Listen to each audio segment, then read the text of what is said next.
Okey, yang bertanya ni, antaranya Muhammad Siddiq. Okey, Datuk. Okey, gearbox Nissan Sentra. Okey, ada masalah bila masuk gear D, lambat gerak, overhaul ataupun tukar gearbox. Half cut, mana yang bagus? Kalau saya overhaul je. Overhaul ada waranti. Beli half cut ada waranti. Tapi adakah sama ratio ataupun nanti boleh kita lihat, boleh kita uji.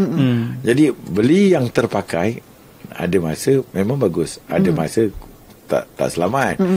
Jika kita overhaulkan kereta kita punya gearbox, dan kita dah tahu dah, sebab auto gearbox dia ada 7 plate atau 9 plate. Jadi tak ada masalah.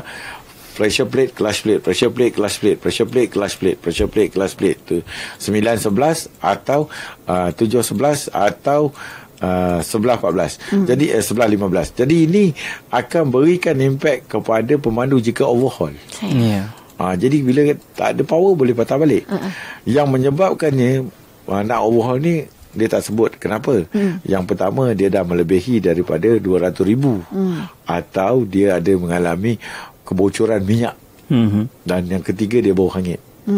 Jalan bau hangit. Bau-bau apa kereta kita bau ni, bau hangit. Macam kawan saya tadi dekat office, Azura, bukan lagu Azura, Azura KPPK lah saya. Dia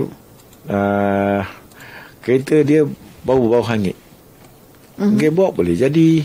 Sebabnya bila nak start berbunyi, starter motor boleh bunyi sama. Jadi kita jangan babitkan dia supaya dia lebih tambah lagi berat. Ini akan kerugian kepada kita lah. Tu dia. Okey, Datuk.